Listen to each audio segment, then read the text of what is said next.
Perfect. Hi, everybody. I'm as concerned as you are, I know, about the US strike on Iran. And for me, the question is why and why now? And Ivo Dolder, I want to put those questions to you. Tell me why. Well, we've heard various explanations from the president and his team. The most important explanation, also the least credible one, is that there was, quote, an imminent threat to the American people, unquote. That is what the president said in his social media post in the middle of the night. Kind of interesting that he did this from Mar-a-Lago, not from the Oval Office, that he did it with a baseball cap on his head so you couldn't see his eyes, that he did it without a tie. Not really how nations go to war, certainly now how presidents of the United States tend to go to war. And But did he offer any specific reason why it no, was that's necessary? so that's the problem. I mean, the imminent threat might have existed at some point before June 2025, when the United States joined Israel late in destroying the main nuclear facilities inside Iran. And Iran, before those strikes, was within months of producing weapons grade uranium sufficiently enriched to use for a bomb, and probably in months able to put together those materials into a device that it could deliver. But that's no longer the case because remember, in June 2025, we, quote, obliterated the nuclear program of Iran. And I'm glad you said quote, because is there evidence that we did? Well, there's evidence that some of the major facilities that Iran used to enrich uranium and to potentially turn enriched uranium into some kind of weapons program were deeply damaged. Much of it was underground.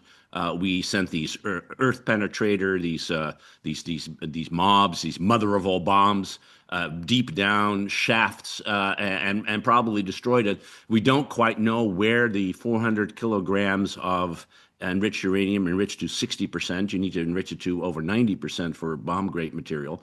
Where it was located, we think it was in some of those places that were bombed and therefore buried. So this idea that somehow there was an imminent nuclear threat is nonsense. Then since then, we have heard that the Iranians were about to launch ballistic missiles against our facilities, and Right. the best way to deal with that would be to take them out before they were launched. It is deeply suspicious to me, and I think to everyone, the idea that the Iranians would start this war. Yes, they would have had the advantage of first strike, but they would then bring on to them the kind of retaliation and destruction that we see. I think it's far more likely that has been reported that this was long planned. It was planned for Saturday night, that the negotiations didn't succeed in getting what we wanted from the Iranians, and we can talk about the extent to which that's true. That there was intelligence information both from the CIA and Mossad about a meeting that the supreme leader was going to have with many of his supreme commanders during the day, expecting, of course, that would be a better time to meet than in the night, and that the Israelis were determined to strike, and they did.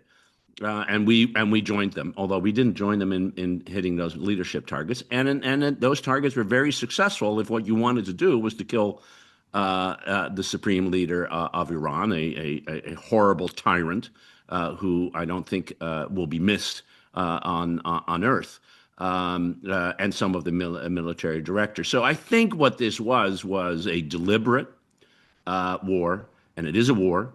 The president called it a war to take out the Iranian regime, the Iranian military capacity, in the hope and expectation that somehow a better future awaits them. And of course, that is the next big question. Will it?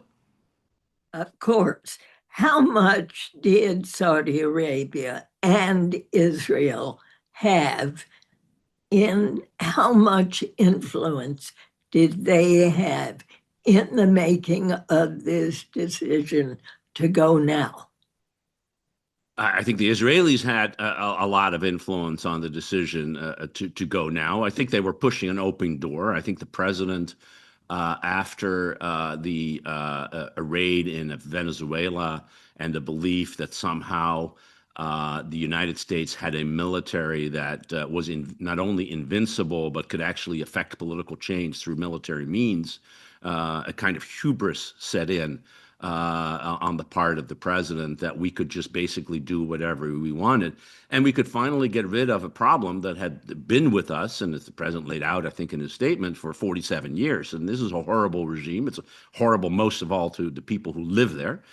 Those people, by the way, rose up in very large numbers and were slaughtered in very large numbers after the United States said that help is on the way. Of Yes. course, there was no help, at least until now. And so I do think the president was committed that unless he got the deal that he wanted, he was going to use force. And it's pretty clear that the Israelis were going to do whatever they wanted. There's a report in the Washington Post, which some of us still read because some of its reporters are brilliant. Its ownership isn't.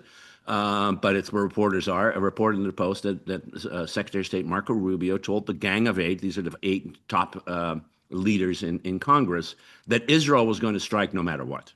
And as a result, in some ways, and this history will tell, and PhD theses will be written on this, there was a sense that Israel was going and we had to move with them. Of course, that's what exactly happened in June. Israel decided to strike. The United States was not part of that decision. It was an Israeli decision. It went well from a military perspective, so we joined it. Had it not gone well, we wouldn't have joined it. So I think the Israelis were critical. The Saudis, I have no idea. There's this one report, again in the Washington Post, that MBS, the Mohammed bin Salman, the de facto leader of Saudi Arabia, really pushed the United States, the president, to say, you need to bomb them. They're weak. We got to get rid of this problem. That's contrary to all the things they said publicly, but what people say publicly and what say privately is often very different. So I just don't know, other than this report, this idea that the Saudis were supportive. I mean, they did prevent the United States from using their airspace, and of course Israel from using the airspace for these attacks. And they were hoping to stay out of the war. Of course, that hasn't happened. The president has said it's for the Iranian people now to take possession of their own future. The president has said it's not about today, it's about the future. How can the Iranian people take over this government whose military recently slaughtered 7,000 people? Well, if it's 7,000 or perhaps 10, and some numbers say 30,000. So, I mean, tens of thousands killed, wounded, and jailed. Well over 100,000, 50-some thousand just jailed alone. So this is a brutal regime, and it deals with its opponents in a degree of brutality that is not unheard of, but it brings you back to Stalinist and Chinese times of this kind of brutal murder. So yes, there is this very fundamental question: how do you use air power, which is what we use, to change political realities on the ground? And the answer the president has given, both in his speech early on in the social media and since, is that the IRGC, the Islamic Revolutionary Guard Corps, which is the military arm of the clerical regime, of the Islamic regime, and actually has economic and military power, far more than the military itself, and the police forces and the military just hand over the weapons to the people. Well, thank you. The likelihood of that happening is close to zero. And so I think it was a German diplomat who said, our plan is not to have a plan. for the day after. We're just going to take out the leadership. We're going to destroy their military capability, nuclear, ballistic missile, naval. Their Air Force already doesn't really fly. And then we're going to leave it up to the people to figure out what to do with it. Well, in most of these circumstances, the people don't have the power. They don't have the Right, guns. right. And the people who do have the guns have been more than willing to maintain their power by shooting the people. And so it really is, in some ways, the height of irresponsibility. It's very Trumpian, this war. You just go out, do something, and don't think about or worry about the consequences.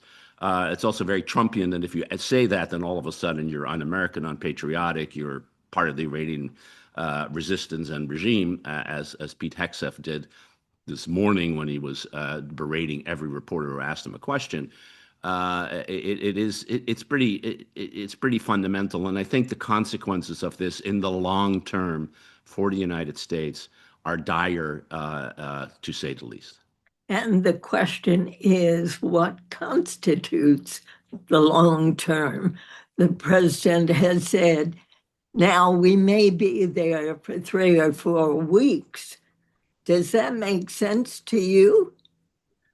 Well, if you don't know what you're doing and why you're doing it, then continuing or ending the war will be equally effective. Part of the problem is the Israelis will continue the war for as long as they can. They need to take out every single last ballistic missile because those missiles are capable of reaching Tel Aviv. And in fact, some have, and deaths have now occurred as a result of the retaliation by the Iranians inside Israel of civilians in the middle of the country. So they will have to continue. They're determined to continue this fight for as long as it takes to ensure that the nuclear program is buried forever and that the missile program is eliminated. And so you do have the sense that the U.S. is buying into that goal. Again, Secretary Hegseth said so much as much this morning. The chairman of the Joint Chiefs of Staff, General Kane, also said that we are actually still flowing forces into the region and that this will continue for quite a few weeks. And they're talking about 4, 5, 6 weeks. The real question is, what is that going to achieve in terms of a diplomatic outcome? Are we moving towards negotiations? The president talked about they wanted to talk. The Iranians say there's nothing to talk about. And if there is a negotiation, what's the goal here? Again, we go back to not only why now, but why, as you rightly put it. The why now is we talked about the why is still uncertain. Is this a regime change war? Is it just to decapitate the system and get somebody else in? The president keeps talking about, well, let's do Venezuela. We find some people to take over, like we did with Delcy Rodriguez in Venezuela. There are no Delcy Rodriguezes in Iran, and Iran is a very different country, different culture, different situation, a different revolution than Venezuela. But for the president, a country is a country, deals are deals, money is money. Military power is military power, and the context, frankly, doesn't matter. He may turn out to be right. It may turn out that the Iranians decide that the punishment is sufficient, that they now want to work with the United States, give us their oil, which I'm sure this president will demand next, and leave the rest of the world alone. I think that's possible. It's not likely. But that would be the gamble, a huge gamble of historical proportions, given that the other possibility of a region-wide war, we now have Lebanon involved, we have Cyprus Exactly. involved, Exactly. we have all the Gulf countries involved, the Kuwaiti shut down planes of the United States in a friendly fire incident. Americans have been killed. This war serious business, and what we forget, what this president in particular forgets, is that war, as the great general, German, Prussian general Karl von Clausewitz put it, is politics by other means. And unless you understand what the political goal is that you're trying to achieve, war is just violence, massive violence. If there is no real clear end, there is no real clear end. And the president hasn't laid out an end. He hasn't brought the No. American people along, and it's a fateful decision that there's a chance it turns out fine, whatever that fine means, but the chances of it not turning out fine are far higher. He may have taken out the very top leadership, but aren't there layers after layers after layers ready to step in, as Iran has been planning for? The top leader was what, 88 years old? They were already thinking there has to be some planning. Who's in place next and what will happen next? I mean, I'm no expert on the Iranian political and legal system, but my understanding is that not only have they been succession planning for the very reason that the Yes. supreme leader was old and ill, but they have also made very clear. There was an excellent piece in the New York Times a few days ago about how they were preparing to have layer after layer of leadership throughout the entire governing structure of the regime to maintain control, and that then in fact the IRGC in particular, the Bajis, which are these civilian-clad thugs that are used to control the population, are highly decentralized.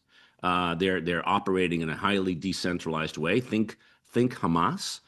Think in some ways Hezbollah. These are the small units that are able to operate to fulfill their mission. In the case of the Bajis controlling the population, which ultimately is their number one way to survive. As long as they can control the population, they will survive as a regime. And for now, regime survival is the most important thing. And they are starting to try to put a price on America continuing the war, both an economic price. So they have targeted energy facilities. They have targeted data and financial centers. Targeting Dubai was about reducing tourism and undermining the economic foundation of Dubai. Targeting Qatar is about cutting off LNG exports. So 20% of the world's LNG exports are no longer flowing. Prices in Europe are up 50% for natural gas, still not where they were in 2022, but up. Oil prices are going up. When prices go up, that means inflation. And the pressure is on the Gulf states to say to the president, on the one hand, finish this war, but on the other hand, finish this war. That is, finish the war in terms of achieving your objectives, but also let's move to a situation where violence is no longer the primary means of interaction. And we will have to see. It's only 3 days, believe it or not. Feels like a lifetime, but I think we are, as General Kane said, we are at the beginning of this. We're certainly not at the Indeed. And what about U.S. authority lying with the U.S. Congress? The Congress has been called back. What authority rests with the Congress, which has the authority to declare war, has not been at all consulted? No, and I think there is both the constitutional issue and sort of the political slash procedural issue that is really makes this different than in fact any other conflict like this that we have been engaged in, with the possible exception of Vietnam, which is a very different kind of war. But certainly compared to the Gulf War in 1991 and the Afghan and Iraq wars after 9/11. I mean, constitutionally, there's no doubt Congress is the one that declares war. Of The course. president called this a war. He therefore he therefore needs the authority of Congress to But continue. hasn't he already usurped Oh, of course he that does, but he's usurped authority? lots of authorities. Now, he could, we will have to see. He has to invoke the War Powers Act within 48 hours. I'm not sure that has happened. The War Powers Act, of course, was passed after Vietnam in 1973 that said, of course, the president may have to engage in hostilities. And the reason he's making this argument there was an imminent threat is that under his commander-in-chief authority, he needed to act. He couldn't go to Congress and couldn't ask for this. But even so, he needs to go back and report to Congress, and Congress he would then have to Congress would then have to vote to declare war, and if it didn't, the hostilities would have to stop in 60 days. That's the War Powers Act. No president has actually abided by this or believed it was constitutional, but they've all, in some ways, recognized it, and we'll see whether the president does that. I think that's one issue. There's the constitutional. So this is clearly a fraught constitutional question. I don't think the Supreme Court's going to get involved in ruling on this, and if it does, it will be a very long time from now. I think the other is a political question. And the president failed in his number one responsibility to the American people, which is to explain why and when to use military force. He had a golden opportunity on Tuesday when he stood in front of the nation and Congress in the State of the Union to lay out his case for why this was important, to make the case for why we needed the option to go to war, and if he decided to do so, why that was the right option. He didn't do that. He had a throwaway paragraph about Iran's nuclear program saying that they should say publicly that they don't want a nuclear weapon. Of course, they have said publicly for the last 40 years that they don't want a nuclear weapon. There's a fatwa from the supreme leader says Iran will not acquire a nuclear weapon. So this whole idea that they need to say something they have been saying over and over and over again is deeply concerning. But more importantly, he didn't bring the American people along. He didn't explain it. And for all the criticism, rightly, that one could level against George W. Bush, both in the Afghanistan war, but more importantly, the Iraq war, he did lay it out. He spent a lot of time. He went to the United Nations. There were votes in Congress. It was a wrong decision. It was the wrong war. It was the wrong done. But it wasn't done without political consultations. He worked with allies and got allies involved. There are no allies other than Israel. None. Zero. The British government decided to prevent the United States from the use of its bases in order to conduct offensive operations. It now allows them for defensive operations, but not offensive operations. The U.S. will not, the Brits will not participate in even though they were attacked by apparently Hezbollah drones in their base in Cyprus, which is a British sovereign base. The Allies were not there. Of course, Tony Blair lost his, and the Labour Party lost their support and among the British people for joining George W. Bush in the war against Iraq. And so this is so different. It is so, even though there are parallels between Iraq and everything else, including that really thinking through the consequences of war was not the strong suit of the Bush administration. On the political and even on the constitutional legal side, this is completely different. And I think that is the most troubling thing. What about the question of ground troops? The president has already said no ground troops. But how can this be carried out? There have already been 4 U.S. casualties. How many more should we expect? So, well, no idea on how many casualties because it can be many. Something can happen. The Iranians are shooting at Americans. Of course they are. The problem with defense is you have to be 100% successful, and the advantage of offense is you only have to be 99% unsuccessful. 1% is enough, as we just saw in Israel with a missile coming through and destroying an apartment building and killing at least 9 people. This is the problem of offense defense in war, like it is in everything else. The question of ground troops, I think it's very interesting. Hegseth was asked about it, and unlike the president, didn't rule it out. He said, "I'm not going to talk about it," which is probably the right thing to do from an operational and security perspective.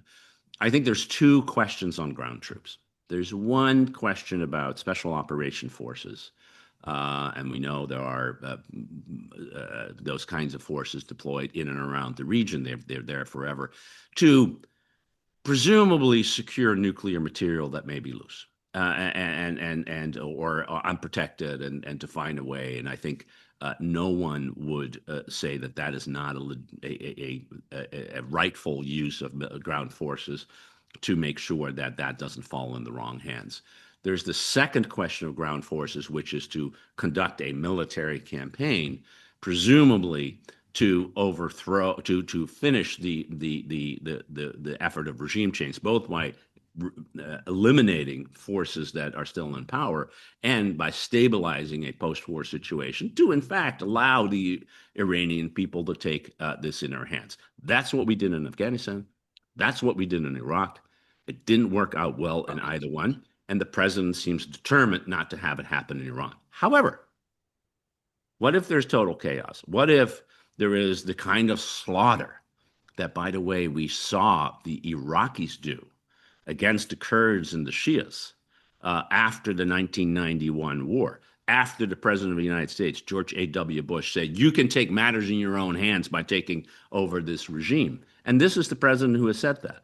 Does the president of the United States want to repeat, this president of the United States, want to repeat the shame of having called a nation to rise up and then stand by, not just for the first time, because he's already done that in January, but for the second time after having launched a major military war?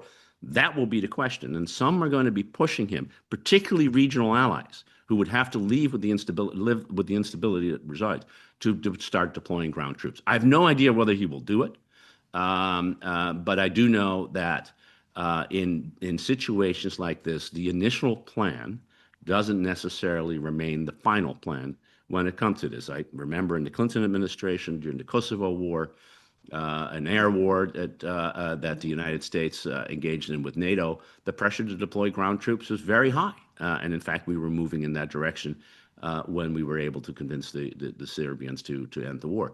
And so I don't rule it out. I don't think it's likely. I don't think this president is inclined to move in this direction. But then this president said he was never going to start new wars in the Middle East, and he just did.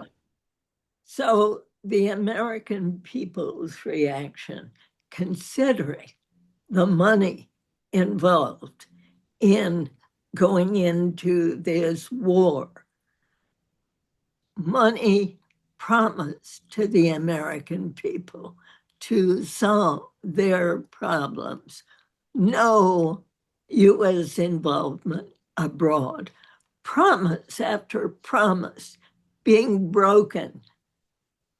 And now we do not have any idea about U.S. treasure in the way of human beings, how much this is going to cost us. We have no idea how much it's going to cost us on a human level, both in terms of the people that are being killed as a result of the war, that are Iranian and others. Americans are being killed. We have, of course, no accounting of what it will cost in a financial level. And it's kind of ironic that Donald Trump, as a private citizen, was railing against the Bush administration for spending $8 billion on the Iraq war when he had promised to deal with the infrastructure problems in the United States. As they say, there's a tweet for everything when it comes to Donald Trump. There is a tweet for this one. I mean, this is exactly what he said he wouldn't do. This is what he ran on in 2016. He said he was going to be a peace builder. He wanted, as he said in his inaugural address, my goal is to be known as a peacemaker. Well, this is not how you make peace. And Ivo, Donald Trump has also talked of immunity for Iranian soldiers who lay down their arms. What in the world does that mean? Well, unless we're ruling the country, yeah, we don't have a lot to say about who gets immunity, who doesn't. By the way, there are international legal instruments that will also be involved, but ultimately the immunity is something that's granted by the Iranian judicial system, not by the president of the United States. And it's, I mean, we're used to this. The president says things that are completely ridiculous, not true. He makes it up as he goes along. It sounds good. And indeed, if you want the Iranian military and police forces and the IRGC to lay down their weapons, promising immunity is an incentive to do that. The likelihood of them actually following through, in part because they won't believe this question of immunity, because the president doesn't get to decide that, will be out there. So it is. Again, this is a Trumpian war. They're making it up as they go along. I mean, the reason that three fighters were shot down by the Kuwaitan Air Force is because we didn't, air defenses, is because we didn't spend a lot of time working with our allies planning for this war. We just Exactly. decided to Exactly. shoot and talk later. And this is, this is the president who shoots, aims, and talks in that order, as opposed to talk, aim, and shoot. And that's the way we have, that's the man that is now our leader. I asked you earlier, and we continue to talk about why now. Some on social media, as you likely have seen, have called this Operation Epstein Fury. What's your reaction to that? There's this movie back in the 1990s called Wag the Dog, in which a political consultant convinces a political candidate to start a war because he needs a war in order to win. And indeed, Bill Clinton was accused of this back in the 1990s when he actually struck Iraq back in 1998. Donald Trump accused, believe it or not, Barack Obama for striking or threatening to strike Iran because his poll numbers were low, and indeed the president's poll numbers are exceedingly low. They're as low as they have been in any time except for immediately after January 6th. But I've never been a real believer in this idea that presidents use military force in order to improve their domestic political standing. It's more likely to be true for Donald Trump than it is for any of his predecessors. I'll grant you that. But I think there's more to this. I think there's a more human element to this, which is called hubris. I mean, the president of the United States, having used force, remember, he used force in 2 months in three countries in three continents. He bombed Nigeria and Christmas Day. We tend to forget that because we never had an accounting of what it did. He bombed Caracas and seized Maduro in what, from an operational military perspective, was an extraordinary military operation. Yes. And he's now started a war against Iran. And what happens with presidents is that when they succeed in using this awesome tool that the United States has, which is the U.S. military, the people, most importantly, but the capabilities that those people are able to bring about, they expand objectives. They expand the idea that we can do anything. It happened in Somalia back in 1993 when we went in order to defeat people and then decided to try and change the government. It didn't work out very well. It happened in Afghanistan, where we were going after really Osama bin Laden, and then decided to run the country for 20 years. It didn't really happen very well. We went after Iraq because we were going to grab the weapons of mass destruction, which turned out not to be there, and then tried to make it a democracy, which let's put it this way: the costs were very high, and the jury will be out for a long time whether that will actually happen. And now we're doing it in Iran, and it's presidents who enlarge their objectives through hubris. And this president has hubris in his DNA. And the president had his son-in-law. He had his own son, Jared Kushner, and Middle East envoy negotiating with Iran. We were told 2 weeks ago that they were making progress. And now we have this. There's going to be money coming to individuals out of what's happening in Iran. How is that going to affect the minds of the American people? Well, we'll find out. I mean, the degree of corruption we've seen under this president and this administration from his family and his friends is extraordinary. We haven't seen anything like it, maybe in history, but certainly not since the late 1800s. The American people, by the way, in the late 1800s didn't like the robber barons and the way the country was run. That led to the progressive era and a fundamental change in American politics. So maybe that will happen here too.